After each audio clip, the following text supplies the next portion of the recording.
علی بھائی، آج کا پہلا سوال ہے، اس محرم الحرام میں جہاں اور کئی ایک شیطانی اور فرقہ وارانہ کام ہوئے، وہیں پہلی مرتبہ دیوبند اور اہل حدیث مکاتب فکر کے پلیٹ فارم سے اہل بیت کے دشمن اور قاتل یزید ابن معاویہ کے لیے تعریفی کلمات بلکہ نعرہ بازی بھی ہوئی ہے۔ نعوذ باللہ۔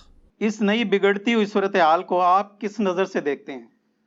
دیکھیں میرے بھائیوں، ذاتی طور پر یہ جو کچھ اس وقت پاکستان میں ہو رہا ہے اس محرم الحرام 1442 ہجری کے اندر، جانے میں یا انجانے میں ہمارے اپنوں کی بے وقوفیوں کی وجہ سے یا بیرونی سازشوں کی وجہ سے، کوئی بھی وجہ ہو، یہ جو کچھ سنی شیعہ کنفلکٹ کو دوبارہ سے ابھارا گیا ہے اور ملک کو اسی دلدل میں دوبارہ دھکیلا جا رہا ہے جو 80s کی دہائیوں میں شروع ہوئی تھی، تو میں تو اسے پاکستان کے خلاف ایک سازش سمجھتا ہوں، اس میں کوئی شک نہیں ہے۔ بڑی مشکل سے ہمارے سیکیورٹی اداروں نے اور ہماری فوج نے قربانیاں دے کر ضرب عصب اور رد الفساد کے بعد ملک کو دوبارہ سے ایک پٹری کے اوپر لے کر آئے ہیں، اور اس کی برکت سے ہم جیسے جو نیوٹرل لوگ ہیں ان کا جینا بھی یہاں پر کچھ آسان ہوا ہے۔ اور 2019 کے اینڈ تک تو ہم صورتحال کو بڑا اچھا دیکھ رہے تھے، لیکن یہ دوبارہ سے پھر ایشو شروع ہو گئے ہیں، اور جس میں ہمارے بڑوں کو، خصوصاً ہمارے پرائم منسٹر کو، ہمارے آرمی چیف کو اور باقی سیکیورٹی اداروں کے جو ہیڈز ہیں ان کو دیکھنے کی ضرورت ہے کہ امت کس طرف جا رہی ہے، خصوصاً پاکستان کو جن مشکلات کا سامنا ہے اس میں کیا ہم اس چیز کے متحمل ہیں کہ ہم اپنی کمزوریوں پر پردہ ڈالنے کے لیے اس طرح کے ایشوز کا سہارا لیں۔ میں اشارتاً بات کر رہا ہوں، جن لوگوں تک میسج پہنچنا ہے وہ انشاءاللہ تعالیٰ پہنچ جائے گا۔ اس ڈرامے کا آغاز جو ہے وہ ڈاکٹر اشرف آصف جلالی، جو بریلوی مکتب فکر کے ایک ریناؤنڈ عالم ہیں، ان کی اس سٹیٹمنٹ سے ہوا جو انہوں نے سیدہ فاطمہ سلام اللہ علیہا کے بارے میں دی، اور پھر اس کے ریونج میں اہل تشیع کی جانب سے جو غالی قسم کے رافضی تھے، ٹاپ آف دا لسٹ ذاکر جو تھا ان کا آصف علوی، اب یہ عجیب بات ہے دونوں کے نام میں آصف آتا ہے، تو یہ آصف علوی نے سیدنا ابو بکر صدیق رضی اللہ تعالیٰ عنہ علیہ السلام کی شان میں گستاخانہ الفاظ بلکہ ان کی معاذ اللہ تکفیر کی، اور ان تمام ایشوز کے اوپر میری ویڈیوز یوٹیوب کے اوپر وقتاً فوقتاً آتی رہیں۔ چونکہ ہم تو کسی بھی ایک مکتب فکر کو ریپرزینٹ نہیں کرتے، جو سچائی ہے وہ ہم لوگوں کے سامنے بیان کر دیتے ہیں اللہ کے فضل سے۔ اس صورتحال میں جلتی پر تیل کا کام کیا۔ 10 محرم الحرام 1442 ہجری میں کراچی میں ایک جلوس کے دوران ایک غالی رافضی نے حضرت معاویہ ابن ابی سفیان رضی اللہ تعالیٰ عنہ اور ان کے والد حضرت ابو سفیان رضی اللہ تعالیٰ عنہ پر اعلانیہ سب و شتم کیا، جس کی وجہ سے پھر یعنی بوچھال آ گیا۔ علمی اختلاف صدیوں سے ہو رہا ہے، شیعہ بھی کر رہے ہیں، اہل سنت کے اندر بھی خود بنو امیہ سے اور خصوصاً حضرت معاویہ اور حضرت ابو سفیان رضی اللہ عنہما سے اختلاف رکھتے ہیں، اس پر کسی نے بھی سیخ پانی ہونا تھا، لیکن جو یہ رویہ اختیار کیا گیا یہ بہت خطرناک ہے۔ اس کو کنڈیم کرنے کے لیے بھی میری ایک ڈیٹیلڈ ویڈیو آ گئی آلموسٹ 2.25 گھنٹے کی، وہ آپ دیکھ سکتے ہیں۔ یہ ساری ویڈیوز کے لنک انشاءاللہ ہم اس ویڈیو کے نیچے ڈسکرپشن کے اندر انشاءاللہ تعالیٰ دے دیں گے۔ ایک ایک چیز ہم نے ریفرنسز جو ہیں وہ فزیکلی HD ریکارڈنگ کے اندر ڈسپلے کی ہیں، احادیث کی انٹرنیشنل نمبرنگ، ان کے JPGs، اسی طریقے سے بکس کے ریفرنسز، تاکہ کسی کو کوئی وہم بھی نہ آئے اس معاملے میں۔ میرے بھائیوں، پرسنلی میری یہ رائے ہے کہ یزید ابن معاویہ کا جو ایشو اٹھایا جا رہا ہے یہ بنو امیہ کی کارستانیوں پر پردہ ڈالنے کی ایک سازش ہے۔ اگرچہ اہل حدیث کی جانب سے ان کے ممبر سے جو یہ آواز بلند ہوئی امیر یزید اور پھر زندہ آباد اور فلاں، تو اس کو کنڈیم خود کیا ہے اہل حدیث علماء نے، اگرچہ وہ کنڈیم اس لیول کا نہیں ہے جو ہم ایکسپیکٹ کر رہے تھے۔ کنڈیم تو یہ کرنا چاہیے تھا کہ یزید ابن معاویہ اہل سنت کے ہاں اتفاقی طور پر ایک مردود پرسنالٹی ہے، اس کی بجائے انہوں نے کہا کہ یہ پتہ نہیں کون ہمارے سٹیج پہ چڑھ گیا.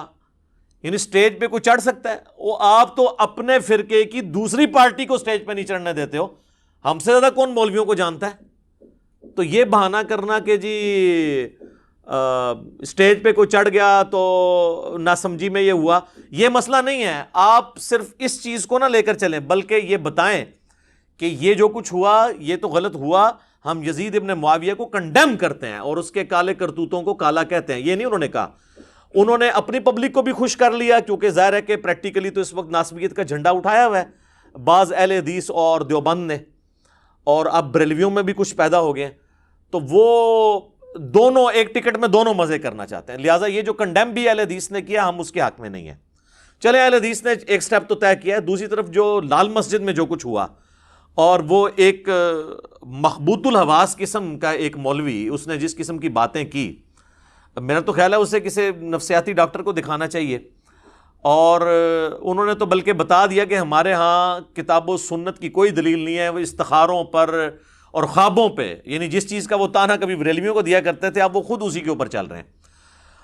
وہ بھی مکمل طور پر دیوبندی مکتب فکر کی ریپریزنٹیشن نہیں ہے. اوورال جو دیوبندی مکتب فکر ہے، خصوصاً اس میں جو حیاتی گروپ ہے ان کا، وہ یزید کو کنڈیم کرتے ہیں. اور ان کے سرخیل مولانا طارق جمیل صاحب حفظہ اللہ تعالیٰ نے جس طرح فرنٹ سے لیڈ کیا ہے اور اہل بیت کی محبت لوگوں میں عام کی ہے، وہ کسی سے ڈھکی چھپی بات نہیں ہے. تو لہٰذا یہ پوری دیوبندیت کی ریپریزنٹیشن آپ اس کو نہ سمجھیں یہ جو کچھ ہو رہا ہے. یہ دیوبند کے ایک مولوی کی کارستانی ہے. اسی طریقے سے اہل حدیث میں اگرچہ ڈومیننٹ اکثریت جو ہے وہ یزیدی پارٹی کی ہے، لیکن پھر بھی یہ کم از کم ان کی کتابیں، ان کے بزرگوں کی کتابیں وہ یزیدیت کے خلاف ہیں، اور ناسبیت کے خلاف سب سے زیادہ کام ان لوگوں نے کیا ہے. تو ہم کسی ایک بندے کی غلطی کو یا ایک گروپ کی غلطی کو پورے کے پورے مکتب فکر کے اوپر نہیں تھوپتے، یہ ناانصافی ہے. بہرحال یہ جو کچھ ہوا ہے ہم اسے اعلانیہ طور پر کنڈیم کرتے ہیں، اور ساتھ ہی ساتھ ہم یہ بھی سمجھتے ہیں کہ شاید یہ بھی سازش ہو کہ یزید ابن معاویہ کے پیچھے اصل جو مجرمین ہیں ان کو چھپا دیا جائے تاکہ لوگ یزید کو ہی برا کہیں. اور معذرت کے ساتھ اہل تشیع جو اپنے آپ کو شیعان علی کہنے کا دم بھرتے ہیں، ان کے اندر بھی اتنی جرت نہیں ہے کہ یہ میڈیا میں آ کر کم از کم ڈھکے چھپے الفاظ میں ہی اصل بات امت کو بتائیں کہ ٹوٹی کمند کہاں. یہ ان کی بھی جرت نہیں ہے. اور میں آپ کو بتاؤں، میں نے یہ جو 2-3 ہفتے کا توقف کیا ہے لال مسجد والے ایشو کے اوپر، جو وہاں سے یزید کے حق میں نعرہ بازی ہوئی یا یہ اہل حدیث کی تو ریسنٹلی ہوئی ہے، میں اپنے وقت کا ضیاع سمجھتا تھا یزید ابن معاویہ کے خلاف بولنے کو. اس کی وجہ ہے کہ یزید کوئی آسمان سے نازل ہو کے تو کسی سٹیج پہ آ کے بیٹھ نہیں گیا. یہ اسلامی گراوٹ مسلسل 20 سے 25 سال تھی جس کا نمائندہ بن کے یزید سامنے آیا. لہٰذا اس کو سنگل آؤٹ نہیں کرنا چاہیے. خرابی پیچھے سے شروع ہوئی ہے، اور جہاں سے خرابی شروع ہوئی ہے جب تک اسے آپ آئیڈینٹیفائی نہیں کریں گے تو پھر لوگوں کو بہانہ مل جائے گا کہ یزید کو لوگ گالیاں نکالتے رہیں اور اصل جو لوگ ہیں بیچ میں ان کو چھپا لیا جائے. کبھی عبداللہ ابن سبا کا نام لے کے ان کو چھپا لیا جائے، جو کہ کریکٹر ہی مولا علی کے دور میں آیا، اس کا شہادت عثمان رضی اللہ تعالیٰ عنہ علیہ السلام سے کوئی لینا دینا نہیں تھا. اور کبھی یزید کے پیچھے ایشو کو ڈائلیوٹ کر دیا جائے. تو یہ ایک سازش ہے. انشاءاللہ ہم تو اس سازش کا حصہ نہیں بنیں گے انشاءاللہ تعالی. ہم تو حق 4 یار والے ہیں اور 5 تن پاک والے ہیں الحمدللہ، رضی اللہ عنہم اجمعین وعلیہم السلام اجمعین. تو ہم انشاءاللہ تعالی اس سازش کا کبھی بھی شکار نہیں ہوں گے.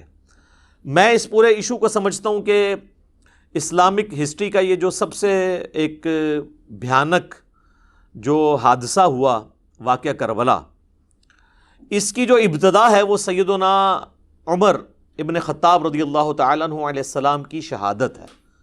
وہاں سے فتنوں کا آغاز ہوا اور اس کا اینڈ کربلا ہے، جس کے بعد امت کے 2 ٹکڑے ہو گئے، سنی اسکول آف تھاٹ اور شیعہ اسکول آف تھاٹ، جو ہم آج تک بھوگت رہے ہیں.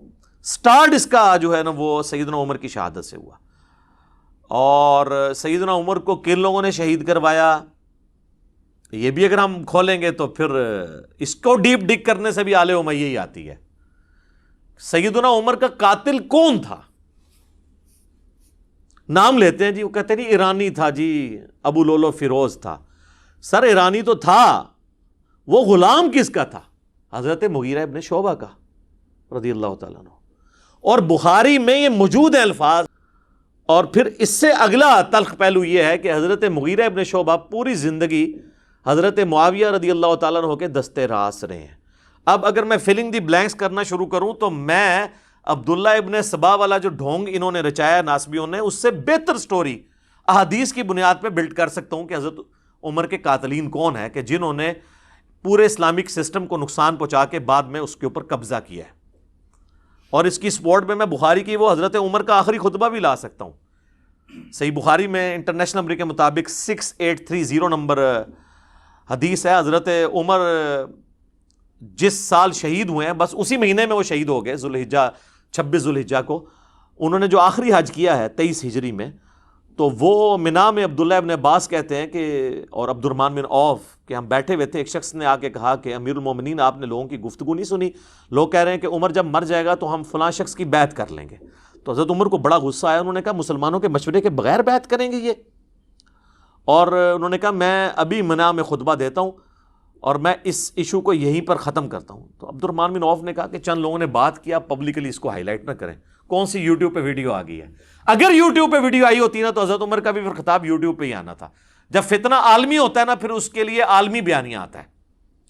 خیر مدینہ شریف واپس آئے، وہاں کے انہوں نے ایک ڈیٹیل خطبہ دیا. 6830 نمبر حدیث بخاری کی، ہمارے کربلا والے ریسرچ پیپر میں بڑی لمبی حدیث ہے. اس میں الفاظ ہیں کہ کوئی شخص سیدنا ابوبکر کی خلافت کو پلی نہ لے کہ آمدہ بھی کبھی مسلمانوں کے مشورے کے بغیر اس طریقے سے خلیفہ چن لیا جائے. یعنی حضرت عمر یہ سمجھتے تھے کہ حضرت ابوبکر کو بھی کیٹاسٹرافکلی چنا گیا، جس طریقے سے مشورہ ہونا چاہیے تھا ویسے نہیں ہو سکا، لیکن وہ ایک ایکسیپشن ہے کیونکہ امت اس کے اوپر راضی ہوگی. اور پھر دوسری بات، حضرت ابوبکر کے پائے کی کوئی اور پرسنالٹی نہیں تھی کہ امت کوئی کلیم کرتا کہ ہاں جی میں بھی اس لیول پہ آ کے تو میں دعوے دار ہوں. ایون مولا علی علیہ السلام نے بھی ان کو 6 مہینے کے بعد ایکسیپٹ کر لیا. اس کے اوپر میری ڈیٹیل ویڈیو ہے سیدہ فاطمہ کا قاتل کون، تو آپ دیکھ لیں، میں نے سارے ٹروتھ اس کے اندر ریویل کیے ہیں ایک ایک حدیث کے نمبر ڈسپلے کر کے. تو بہرحال حضرت عمر فاروق رضی اللہ تعالیٰ عنہ نے کہا کہ یہ چیما گوئیاں جو میں سن رہا ہوں نا کہ عمر مر جائے گا تو فلاں کے، تو ان کا مسلمانوں کے مشورے کے بغیر تم خلیفہ چنو گے؟ اللہ کی قسم اگر اس طرح ہوا تو پھر اس کا انجام قتل و غارت ہوگا. جس کی بیعت کی گئی اور جو بیعت لینے والے ہیں، یہ دونوں کے دونوں جو ہیں وہ خون ریزی کا شکار ہوں گے. اور حضرت عمر نے اس بیعت کو اسٹیبلش ہی نہیں مانا کہ جو تلوار کی دھونس پر لی جائے. تو یزید ابن معاویہ کی بیعت جو ہے تلوار کی دھونس پہ ہوئی ہے. کہتے ہیں جی وہ صحابہ نے بیعت کر لی تھی. کس طریقے سے بیعت کی تھی تاریخ نہیں، بخاری مسلم بتاتی ہے. انشاءاللہ میں آج سب کچھ کور کروں گا. ریسرچ پیپر میں تو میں نے کور کیا ہے، اس کے علاوہ کئی ایک ویڈیوز کے اندر کور کیا ہوا ہے. تو جو دھونس اور بدماشی کے ساتھ بیعت لی جائے تو بیعت سیدنا عمر کے فتوے کے تحت اسٹیبلش ہی نہیں ہوتی. جب بیعت اسٹیبلش نہیں ہوگی تو لہٰذا اس بیعت کے خلاف کھڑے ہونے والے کو خروج پر مبنی نہیں مانا جائے گا، بلکہ وہ قیام حسینی ہے. خروج وہ ہے جو مولا علی کے خلاف ہوا ہے جنگ جمل صفین اور نہروان کے اندر، کیونکہ ان کی بیعت اسٹیبلش تھی، وہ خلفائے راشدین میں سے ہیں. اس کو بھی میں انشاءاللہ ڈسکس کروں گا. تو یہ میں نے تمہیداً گفتگو کی ہے تاکہ ایک اوورال ڈاکٹرن کلیئر ہو کہ اصل ایشو سیدنا عمر کی شہادت سے شروع ہے. اور اس کی پریڈکشن پہلے ہی صحیح بخاری اور صحیح مسلم میں نبی الاسلام کی احادیث موجود ہیں. اور بلکہ یہ تو ایک پورا ایک ٹاپک ہے دلائل النبوہ کا. امام بیہقی نے آلموسٹ 3500 احادیث پر مشتمل کتاب دلائل النبوہ لکھی ہے. اس میں ساری نبی علیہ السلام کی پروفیسیز ہیں کہ آپ علیہ السلام کو ہم اللہ کا نبی اسی لیے مانتے ہیں کہ آپ نے اپنی وفات کے بعد 10 سال کے بعد، 20 سال کے بعد، 30 سال کے بعد، 50 سال کے بعد، 100 سال کے بعد، 500 سال کے بعد، ایون قیامت تک آنے والے واقعات بتائے ہیں اور وہ اسی طریقے سے ہوئے ہیں. امام بیہقی نے اپنے زمانے تک تو وہ چیزوں کو جمع کیا. ان کی وفات ہوئی ہے 458 ہجری میں. تاتاریوں کا فتنہ بھی ان کے بعد آیا ہے، حالانکہ تاتاریوں کے فتنے کی حدیثیں بخاری مسلم میں موجود تھی. امام بیہقی نے وہ دیکھا نہیں ہے، لیکن ہم تو آج کہہ سکتے ہیں وہ بھی پورا ہو گیا. عمار کو باغی جماعت قتل کرے گی، یہ اس کے اندر ہے. میری بیوی پر خواب کے کتے بھونکیں گے، سیدہ عائشہ پہ بھونکے جب جمل کے لیے نکلی. اسی طریقے سے جتنی بھی پروفیسیز ہیں یہ سب کے سب دلائل النبوہ کے اندر موجود ہیں. یہ ایک پوری کتاب ہے جس کی بنیاد پہ ہم نبی علیہ السلام کو ایک جنگجو بادشاہ نہیں مانتے بلکہ اللہ کا پیغمبر مانتے ہیں. دلائل النبوہ کو اگر احادیث کے خزانے سے نکال دیں تو کوئی شخص بھی رسول اللہ صلی اللہ علیہ وآلہ وسلم کی جنگوں کو جسٹیفائی نہیں کر سکتا. کیونکہ اگر صرف جنگوں کے ذریعے فتوحات کرنے کا نام اللہ کی غیبی تائید ہے تو اسکندر اعظم نے بھی کی ہے. چنگیز خان نے تو انسانی ہسٹری میں سب سے زیادہ فتوحات کی ہیں. اور برٹش امپائر کی امپائر تو دنیا کی سب سے بڑی امپائر تھی. نہ رومن امپائر اس کا مقابلہ کرتی تھی، نہ مسلم کی امپائرز، ایون تاتاریوں سے بھی بڑی امپائر تھی ان کی. تو ہم کیا کہیں گے جی یہ سب کے ساتھ غیبی تائید تھی. ادھر فرق یہ ہے کہ ان لوگوں نے یہ نہیں بتایا تھا کہ ہمارے بعد کیا ہوگا، لیکن ہمارے نبی علیہ السلام اللہ کے پیغمبر ہیں، وہ جنگجو نہیں ہیں. انہوں نے بتایا کہ میرے بعد اس طرح بگاڑ ہوگا. ایک ایک بندے کو انہوں نے پوائنٹ آؤٹ کیا اور منوان پورا ہوا ہے. یہ اس چیز کا ثبوت ہے کہ نبی علیہ السلام ایک جنگجو نہیں تھے بلکہ اللہ کے پیغمبر تھے. امام المجاہدین ہیں. وہ جہاد اور قتال کا دنیاوی بادشاہوں کی جنگوں کے ساتھ کوئی لینا دینا نہیں، نعوذ باللہ من ذالک. تو بخاری اور مسلم کی ایک حدیث ہے، یہ حدیث بھی آپ کو دلائل النبوہ کے اندر مل جائے گی. بخاری مسلم دونوں میں حدیث ہے. نبی صلی اللہ علیہ وآلہ وسلم نے ارشاد فرمایا میری امت اور فتنوں کے درمیان ایک دروازہ ہے، جب وہ دروازہ توڑ دیا جائے گا تو میری امت پہ فتنے ٹوٹ پڑیں گے. اور وہ دروازہ توڑا جائے گا، کھولا نہیں جائے گا. پھر آپ نے فرمایا وہ دروازہ عمر ہے. سیدنا عمر کو قتل کیا گیا تو مینجمنٹ کمزور ہونا شروع ہو گئی. سیدنا عثمان بے شک خلیفہ راشد تھے لیکن ان کی مینیجریل سکلز سیدنا عمر والی نہیں تھی. پھر وہ بہت بڑی عمر میں خلیفہ بنائے گئے، 70+ کے ہو چکے تھے. اور پھر کئی ایک چیزیں جو میں آج ڈسکس نہیں کرنا چاہتا، آپ یوٹیوب پہ میرا کلپ دیکھ لیں. سیدنا عثمان کی شہادت کے اصلی اسباب کیا ہیں، میرے ریسرچ پیپر میں بھی ہیں. یہ ریسرچ پیپر کا ذکر میں بار بار اس لیے کر رہا ہوں، میں جتنی باتیں آج کروں گا آپ کو ریٹن فارم میں بھی مل جائیں گی انشاءاللہ. فریلی آپ ڈاؤن لوڈ بھی کر سکتے ہیں، میں اس کا انشاءاللہ تعالی تعارف بھی کروا دیتا ہوں. یہ ہے میرے بھائیوں میرا ریسرچ پیپر، واقعہ کربلا کا حقیقی پس منظر 72 صحیح الاسناد احادیث کی روشنی میں. یہ میں نے 72 کا ٹائٹل شہدائے کربلا کی نسبت سے لیا ہے، ادروائز اس میں احادیث 200 سے زیادہ ہیں، اکثر بخاری اور مسلم سے ہیں. سب سے پہلے میں نے عربی میں لکھا اسے، اس کے بعد اس کا اردو ترجمہ ہوا، پھر ہندی ترجمہ ہوا، پھر انگلش ترجمہ ہوا. 4 زبانوں میں انٹرنیشنل پمفلٹ ہے. بخاری اور مسلم تو صحیحین ہے. بخاری اور مسلم کے علاوہ جو احادیث کی کتابوں سے احادیث لی گئی ہیں، سب احادیث کے اوپر دور حاضر کے بڑے بڑے جو محققین ہیں، محدثین، شیخ البانی، شیخ زبیر علی زئی، شیخ شعیب ارنوت رحمہم اللہ اجمعین، ان کی تحقیم لگی ہوئی ہے. اور کوئی بھی حدیث ایسی نہیں ہے جس کو کسی نہ کسی محدث نے صحیح نہ کہا ہو. اس کے علاوہ پرانے بزرگوں کی بھی تحقیم ہے، امام حاکم کی، امام ذہبی کی، امام ترمذی کی اور ائمہ کی بھی. اور یہ جو ریسرچ پیپر ہے میرے بھائیوں، یہ آلموسٹ یہ پوری سٹوری کو کور کرتا ہے، اور اس کا نام میں نے کیا رکھا ہے، واقعہ کربلا کا حقیقی پس منظر 72 صحیح الاسناد احادیث کی روشنی میں. واقعہ کربلا کو ڈسکس کرنا اہم نہیں ہے کہ نعوذ باللہ من ذالک وہاں پر آرا چلا تھا یا تیر چلے تھے. اصل چیز امپورٹنٹ یہ ہے کہ یہ واقعہ ہوا کیوں نبی علیہ السلام کی وفات کے بعد صرف 50 سال گزرے اور آپ کی پوری اولاد ذبح کر دی گئی. یہ تو کسی پیغمبر کے ساتھ نہیں ہوا. یہ اتنا بڑا معاملہ ہے کہ ہم اس کو ہلکا نہیں چھوڑ سکتے، جبکہ ہمارے پاس غدیر خم کی حدیث بھی موجود ہو.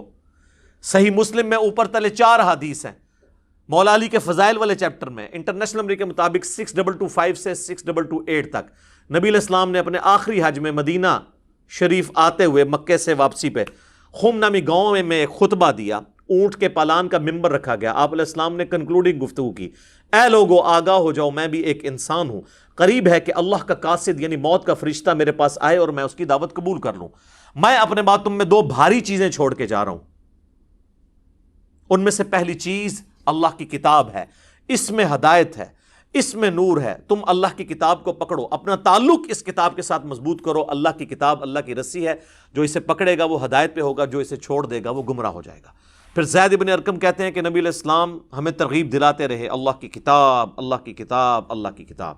اور پھر فرمایا کہ دوسری بھاری چیز میرے اہل بیت ہیں، میں اپنے اہل بیت کے معاملے میں تمہیں اللہ کا خوف دلاتا ہوں. اور اس جملے کو آپ نے 3 دفعہ ریپیٹ کیا. لیکن امت نے بالکل الٹ کیا، نہ قرآن کو پکڑا اور نہ اہل بیت کو زندہ چھوڑا. تو یہ ایک بہت تلخ چیز ہے، اور نبی علیہ السلام ہمیں غدیر خم کے اوپر وصیت کر کے گئے ہیں، اور یہ پلیٹ فارم اللہ کے فضل سے قرآن کی توحید پہ کھڑا ہے اور اہل بیت کے دفاع پر یہ پلیٹ فارم غدیر خم پہ ہے. الحمدللہ. غدیر خم کی حدیث تو بہت کم ہی بیان ہوتی تھی، اور کئی مکتب فکر کے لوگوں کو تو اس حدیث کا پتہ ہی نہیں تھا. ان کو وہ ایک روایت جو ضرب تقسیم لگا کے حسن درجے تک پہنچتی ہے، المستدرک للحاکم کی، الموطا امام مالک میں بھی ہے لیکن وہاں تو اس کی سند ہی چھوٹی ہوئی ہے. امام مالک نے بغیر واسطے کے روایت بیان کی ہے، پوری سند اس کی المستدرک للحاکم کے اندر ہے، کتاب العلم چیپٹر کے اندر 318 نمبر 318. وہ حجۃ الوداع کا خطبہ ہے کہ 2 چیزیں چھوڑ کے جا رہا ہوں، اللہ کی کتاب اور اس کے نبی کی سنت، اسے مضبوطی سے پکڑ لو گے کبھی گمراہ نہیں ہوگے. اور مسلم شریف میں جو حجۃ الوداع کا خطبہ ہے نا، انٹرنیشنل نمبر کے مطابق 2950، اس میں سنت کا ذکر نہیں، صرف کتاب اللہ کا ذکر ہے. سنت کو ماننا کتاب اللہ کو ماننا اس کے اندر امپلائڈ ہے، کیونکہ قرآن ہی نے ہمیں سنت کی طرف رہنمائی کی ہے نا. من یطیع الرسول فقد اطاع اللہ، جس نے رسول اللہ کی اطاعت کی اس نے اللہ کی اطاعت کی. صلی اللہ علیہ وآلہ وسلم. صلاۃ بر محمد وآل محمد. اللہم صلی علی محمد وعلی آل محمد وبارک وسلم واصحابہ اجمعین الی یوم الدین، آمین. تو یہ میرے بھائیوں ریسرچ پیپر میں نے جو لکھا، اس ریسرچ پیپر میں میں نے کربلا کی پوری ہسٹری، وہ جو 6 ٹاپک ہیں وہ کور کیے ہیں. میں ان کی ہیڈنگ صرف آپ کو بتا دیتا ہوں. پہلا ٹاپک ہے منہج نبوی پر قائم خلافت راشدہ کی صحیح مدت کتنی تھی اور خلافت راشدہ کے حقیقی اہل خلفائے راشدین کون تھے. دوسرا ٹاپک خلیفہ راشد سے بغاوت بدعت ہے، جنگ جمل، صفین اور نہروان میں سیدنا علی کی حقانیت اور شہادت سیدنا عثمان کے اصلی اسباب، وہ جعلی اسباب نہیں کہ ایک عبداللہ بن سبا نے 40,000 صحابہ تربیت یافتہ ان کی مت مار دی، نعوذ باللہ، نہیں، آل امیہ کو بچانے کے لیے. عبداللہ ابن سبا پرسنالٹی ہے، وہ بعد میں آیا، اسے مولا علی نہیں قتل کروایا، اس کا مسئلہ بالکل الگ ہے. تیسرا ٹاپک رسول اللہ صلی اللہ علیہ وآلہ وسلم نے اپنی وفات سے 1 مہینہ قبل مستقبل میں ہونے والے حکومتی بگاڑ سے متعلق غیبی خبریں دے دی تھی. چوتھا ٹاپک چوتھے خلیفہ راشد سیدنا علی رضی اللہ تعالیٰ عنہ علیہ السلام کے فضائل کا بیان اور ان پر ممبروں سے لعنت کرنے کی بدعت کب اور کس نے ایجاد کی. پانچواں ٹاپک حضرت معاویہ رضی اللہ تعالیٰ عنہ کو حکومت مل جانے کے بعد سے بتدریج امت پر کیسی ملوکیت مسلط ہوئی اور اس کا بھیانک نتیجہ کیا نکلا. اس میں نے صلح حسن والا بھی وہ ایشو کور کیا ہے کہ وہ بھائی شرائط پہ صلح ہوئی تھی، اس طرح نہیں ہے کہ ایویں صلح ہو گئی تھی. اور پھر معذرت کے ساتھ ان شرائط کے ساتھ جو کچھ ہوا وہ آپ اسی میں پڑھ سکتے ہیں، آج ٹاپک نہیں ہے میرا. اور چھٹا ٹاپک سیدنا حسین رضی اللہ تعالی عنہ علیہ السلام کے فضائل کا بیان اور یزید ابن معاویہ کی ملوکیت میں اس کے گورنر عبید اللہ ابن زیاد کے ذریعے مظلومانہ شہادت. یہ 6 ٹاپک میں نے کور کیے ہیں. یہ ریسرچ پیپر آپ مفت ڈاؤن لوڈ کریں، عربی میں، اردو میں، انگلش میں، ہندی میں، ہماری ویب سائٹ ahlsunnatpak.com سے. ہارڈ کاپی آپ اس کی بالکل فری منگوا سکتے ہیں. ڈاک کا صرف آپ نے خرچہ دینا ہے، TCS کا 300 روپیہ. اور صرف یہ ریسرچ پیپر نہیں، اس کے ساتھ یہ ٹوٹل 12 کا پیکج ہے. 9 ریسرچ پیپرز ہیں اور 3 اذکار کارڈ ہیں. 12 کا پیکج صرف 300 روپے میں، اور وہ بھی ڈاک کا خرچہ TCS کا. آپ کے گھر آ جائے گا صبح 9 سے لے کر شام 5 بجے تک. ہمارے اکیڈمی پہ آپ کال کر سکتے ہیں. اکیڈمی کا نمبر ہے +92-321-5900-162.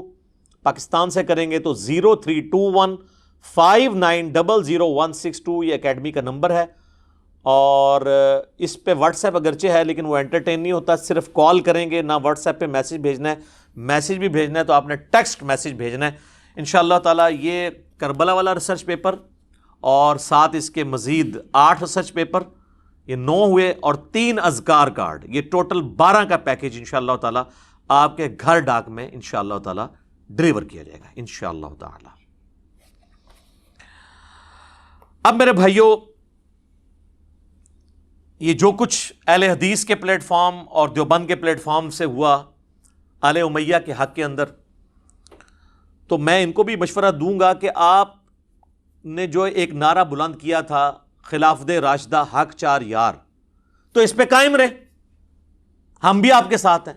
ہم تو کہتے ہیں حق چار یار اور پنج تن پاک پہ قائم رہیں تو امت میں اتحاد ہو سکتا ہے. جیسے ہی آپ آل امیہ کا دفاع شروع کرتے ہیں نا، پھر حق چار یار والا مسئلہ بھی خراب ہو جاتا ہے. اور آل امیہ میں آپ نے حضرت عثمان کو نہیں لے کے آنا، ان کے پیچھے چھپنے کی کوشش نہیں کرنی، عمر بن عبد العزیز کے پیچھے چھپنے کی کوشش نہیں کرنی. یہ تو اسی طریقے سے ہے کہ بنو ہاشم میں جو کافر ہیں وہ جا کر ابو لہب کے پیچھے چھپ جائیں. بخاری مسلم میں حدیث ہے نا کہ نبی علیہ السلام فرمایا کہ اللہ تعالیٰ نے آدم علیہ السلام کی اولاد میں سب سے بہترین خاندان میں مجھے پیدا کیا. مسلم میں تو ڈیٹیل ہے کہ بنو ہاشم کو اللہ تعالیٰ نے چن لیا. بنو ہاشم میں نبی علیہ السلام بھی ہیں اور ابو لہب بھی ہے. اب یہ تو نہیں ہے کہ آپ ابو لہب کی مثال دے کے تو بنو ہاشم کی توہین شروع کر دیں، لیکن بنو ہاشم کا بینیفٹ ابو لہب کو بھی نہیں دیا جا سکتا. بالکل اس طریقے سے سیدنا عثمان کا بینیفٹ چند ایک جو ان کی اجتہادی خطائیں ہیں وہ الگ بات، پوری آل امیہ کو نہیں دیا جا سکتا. وہ خلیفہ راشد ہیں، ان کی اجتہادی خطاؤں پر ان کی نیکیاں اور اسلام کے لیے قربانیاں بھاری ہیں. اور پھر جب ان کی شہادت ہو گئی تو اللہ تعالیٰ نے انہیں پاک و صاف کر کے اٹھایا. عمر بن عبد العزیز کے پیچھے آل امیہ کو نہیں چھپا سکتے. اسی طریقے سے بنو عباس جو ہیں وہ یہ نہیں کہہ سکتے تو ہم تو حضور کے چچا عباس بن عبد المطلب کی اولاد ہیں. ہمارے باء اجداد میں تو عبداللہ ابن عباس بھی آتے ہیں جو سب سے زیادہ احادیث روایت کرنے والے 7 صحابہ میں ہیں. یہ بہانے تو نہیں گھڑے جا سکتے. تو حق چار یار پہ امت کو اکٹھا کیا جا سکتا ہے، بنو امیہ کے اوپر نہیں اکٹھی ہو سکتی امت. اور جب تک بنو امیہ کنڈیم نہیں ہوگی اس وقت تک جو سنی شیعہ دراڑ ہے یہ کبھی فل نہیں ہو سکتی. اس کانٹیکسٹ میں اگر تاریخ پہ ہم جائیں تو یہ ہمارے جو مخالفین ہیں جو یعنی آل امیہ کی نوکری کر رہے ہیں ناصبی، وہ اکثر تاریخ سے حوالے لے کے آتے ہیں اور وہ بھی آدھے آدھے لے کے آتے ہیں. پورا پڑھیں، اب وہ آج میرا ٹاپک نہیں، کس طریقے سے ان لوگوں نے اپنی کتابوں میں بے ایمانیاں کی ہیں. اگر تاریخ میں یزید اور آل امیہ کے حق میں ایک بات ملتی ہے نا تو 1000 باتیں ان کے خلاف ملتی ہیں. اگر ہم نے تاریخ کی کتابوں سے حوالے پیش کرنے شروع کیے تو یہ لوگ جن لوگوں کا دفاع کر رہے ہیں نا ان کا مسلمان ہونا بھی ثابت نہیں کر سکیں گے. لیکن ہم اس گراوٹ پہ نہیں اترتے، ہم کہتے ہیں محدثین تک رہیں. یہ منصف مزاج لوگ تھے، انہوں نے اسناد کے ساتھ احادیث جمع کی اور انہی احادیث کے اندر انہی سندوں کے اوپر انہوں نے اپنے دور تک جو واقعات تھے وہ بیچ میں ذکر کر دیے تاکہ وہ اسلامی تاریخ بھی حدیث کی فارم میں محفوظ ہو جائے. اور وہی میں نے اس لیے 200 احادیث جمع کی ہیں کربلا والے ریسرچ پیپر میں، اپنا ایکسپرٹ اوپینین کوئی نہیں دیا. تو وہ احادیث اگر کوئی کہتا ہے یہ حدیثیں بیان نہیں کرنی چاہیے تو پھر ہم اسے وہی کچھ کہیں گے جو اللہ نے قرآن میں فرمایا ہے. سورۃ البقرہ کی آیت نمبر 159 اور 160 میں اللہ تعالیٰ نے کیا فرمایا ہے؟ اعوذ باللہ من الشیطان الرجیم، ان الذین یکتمون ما انزلنا من البینات، بے شک وہ لوگ جو چھپا لیتے ہیں ہماری طرف سے جو روشن دلائل ہم نے نازل کیے ہیں قرآن و سنت کی فارم میں، والہدا اور ہدایت کی باتیں، من بعد ما بیناہ للناس فی الکتاب، جبکہ ہم اپنی کتاب میں، کتاب سے مراد قرآن بھی اور شریعت بھی، اس کو بیان کر چکے ہیں. اولئک یلعنہم اللہ، ان پر اللہ کی لعنت، ویلعنہم اللاعنون، اور تمام لعنت کرنے والوں کی لعنت جو حق بات کو چھپا لے. الا الذین تابوا، سوائے ان لوگوں کے جو توبہ کر لیں، صرف توبہ نہیں، واصلحوا، اور اپنی اصلاح کریں، وبینوا، اور صرف اصلاح کر کے بھی کنے نہیں بن جائیں. وہ جو چھپایا تھا نا، جو حدیثیں بیان نہیں کرنی چاہیے وہ بیان بھی کر دیں. فاولئک اتوب علیہم، ایسے لوگوں کی توبہ قبول ہوگی. وانا التواب الرحیم، اور میں توبہ قبول کرنے والا رحم فرمانے والا ہوں. اور اسی کو سپورٹیو حدیث ہے جامعہ ترمذی میں، سنن ابی داؤد، سنن ابن ماجہ میں، مشکات میں بھی موجود ہے کہ نبی صلی اللہ علیہ وآلہ وسلم نے فرمایا دنیا میں جس سے کوئی علم کی بات پوچھی گئی اور وہ اس نے چھپا لی امت کے وسیع تر مفاد کے اندر، ٹھیک ہے، اور کہیں عوام میں کوئی بدگمانی نہ پیدا ہو جائے، سب ایک نے یہی ڈکوسلا کیا ہوا ہے نا. تو نبی علیہ السلام فرما رہے ہیں اس نے علم کی بات اگر چھپا لی حالانکہ اسے پتہ تھی تو ایسے شخص کے منہ میں قیامت والے دن آگ کی لگام ڈالی جائے گی.